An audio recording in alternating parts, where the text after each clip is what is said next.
This just in. Jay White II, this just in. Jay's NFL Week 8 review. The Atlanta Falcons at the Carolina Panthers. The Falcons were 1-6. The Panthers were at 3-4. The Falcons came in here beating the Panthers 25-15. This game was a confidence builder for the Falcons.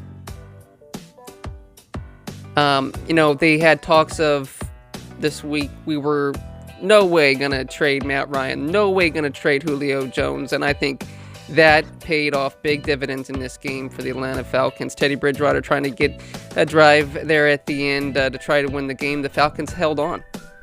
And, just a good one here for the Falcons who have 2 games wins under the belt. Let's move on to the Vikings and the Packers. The Vikings coming into this one with 1 win only, and now they have 2 because they beat the Packers 28-22, and the Packers are now 5-2. But I think the big storyline here, Packers defense was exposed again in this loss. It was very evident that just hand the ball off and let Cooks do his thing, and it was unfortunately the Packers undoing.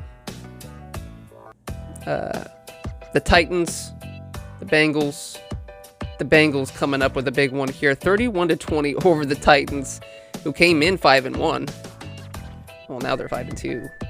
The Bengals will move on to 2-5-1, and the storyline here, I think, for the Bengals and their makeshift O-line is that O-line shined in this win over the Titans, and finding pieces to the puzzle there at center, guard, getting it done, did the Bengals. And let's also throw in there that Joe Burrow is looking great.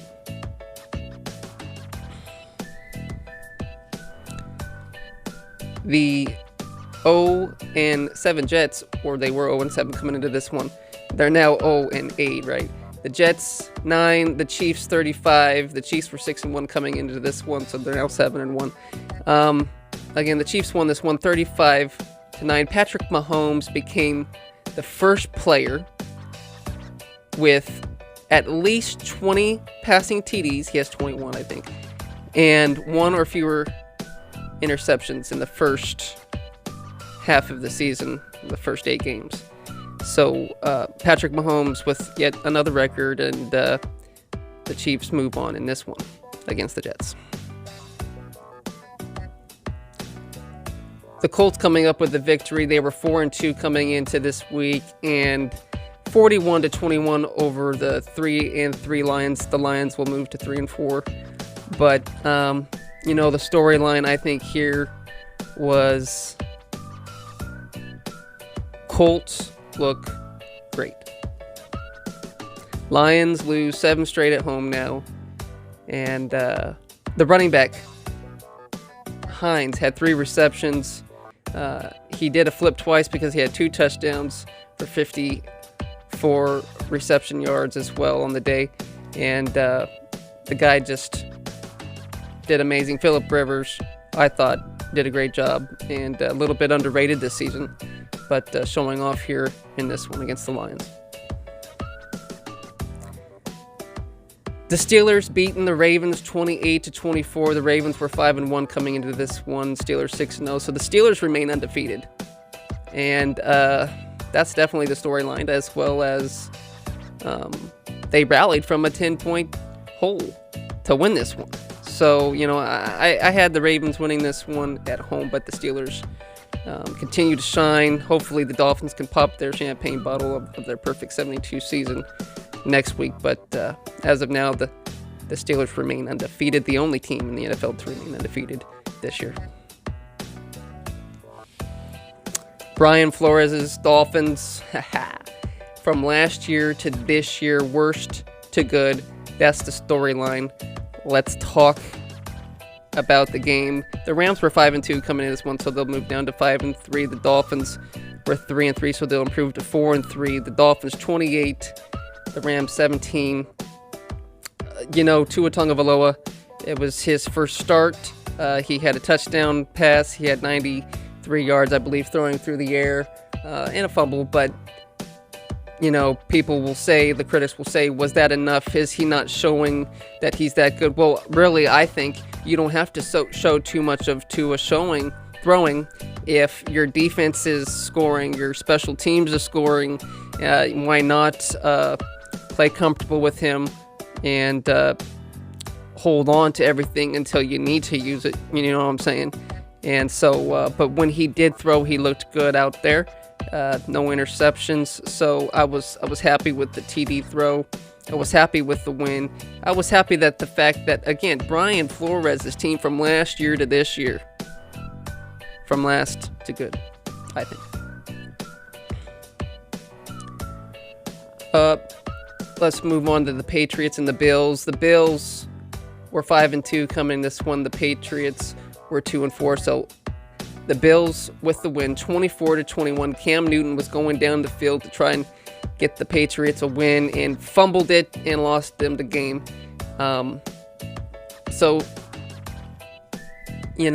I think for the Patriots, it's hard. They're not used to it. The dynasty, I think people are saying it's over. But the season's not over.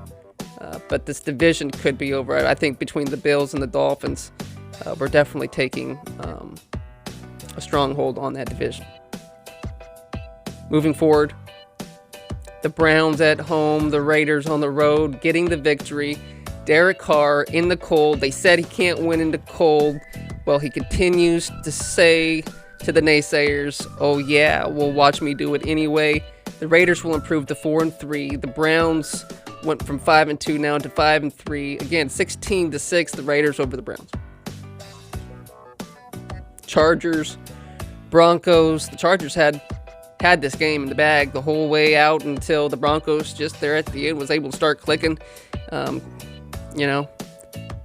think the Browns' offense, Drew Lock, did a masterful job, and especially on the final drive.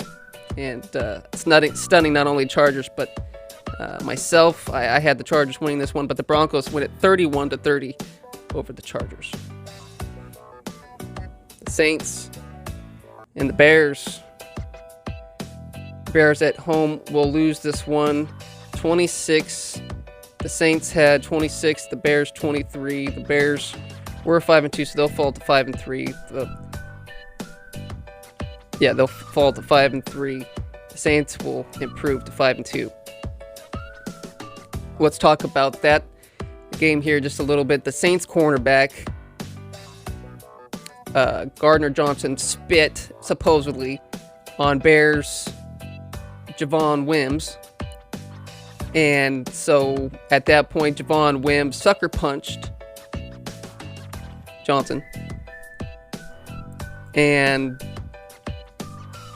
Wims has now been suspended by the NFL for 2 games after that incident on Sunday and him being ejected. And, he may appeal this, but I think the fact of the matter is he'll be doing it for the money wise. I don't think they'll give him that. Maybe they already have by the time this is up, but I think he should have to serve the full 2, whether he was spit into the knot, and that may go into the factor of whether he gets part of the appeal one or not. As of right now, I don't see any evidence of any spitting. If you don't have any evidence and that's all you're going off is what he did, and what you did have is that evidence of him punching him, then I think this stands for 2 games. And it's sad because this was a pretty good game. The storyline takes over, the Saints coming back and doing what they had to do against the Bears and taking care of business there. But that's what we're talking about anyway. 49ers losing to the Seahawks. The Seahawks 37, the 49ers 27. The 49ers will fall to 4-4. They came in 4-3. The Seahawks will improve from 5-1 to 6-1, getting it done against a division rival there. Let's see. It says the 49ers, plagued with injury, especially Jimmy G's high ankle sprain will be noted because he is noted to be out indefinitely and will be sidelined for the 49ers moving on until he can get healthy. I think they rushed him back. It was obvious to everybody this last week, and that's what they're saying now. So whether he did that, whether they did that, whether it was a co-decision to move on even though he wasn't fully healed, and it's just been re-aggravated or to the point where he just can't play anymore. So until he feels healthy enough that he's not hurting the team or himself, you can expect Jimmy G to be out for the 49ers. Cowboys at the Eagles. The Eagles getting it done against the Cowboys, 23-29. The Cowboys will fall to 2-6. The Eagles will improve to 3-4-1. And the Eagles, again, 23 over the Cowboys 9. The Eagles are the first team to have under 250 total yards and 4 turnovers. They had 4 sacks as well. 4 plus times. 4 or more turnovers, 4 or more sacks, and still win the game by 14 points since the Miami Dolphins beat the Jets in 1982 in the playoffs. And that's a bad game right there to watch. It's a bad game because of all the turnovers and still coming up with the win, and for them to come up 23-9 too. Boy, Cowboys. Good for the Eagles, I guess. That's a good stat line, and for the Dolphins back in the day, though. Buccaneers, if you want to call it that. It was a bad game for both of them. Buccaneers at the Giants. The Giants had this one up until the end, but I think, the Buccaneers now improving to 6-2. The Giants will fall to 1-7. The Buccaneers getting it done there at the end. I believe it was 25-17, something. I don't have the last score written down, but let's talk a little bit more about the Bucs and how they were able to capitalize on Brady's 2 touchdown passes. I think Daniel Jones' 2 interceptions, though he threw 2 touchdown passes as well. He had thrown 2 interceptions, and so that definitely cost the Giants this game when it came down to it. There was at the end the controversial 2-point conversion play. Was there pass interference or not? I think Brady's frustrations there were early, where he was hitting his helmet when they got sacked. They couldn't move the ball. There at the beginning, it seemed like the Giants had control of this game, and they let go. They let go off the gas, period. In my book, that's how this one went. Anyways, this has been Jay's NFL Week 8 review. Like, subscribe, share this video if you like. Until next time, I will have my Jay's NFL Week 8 picks up. That'll be the next video, if not another one before that. I'll see you then.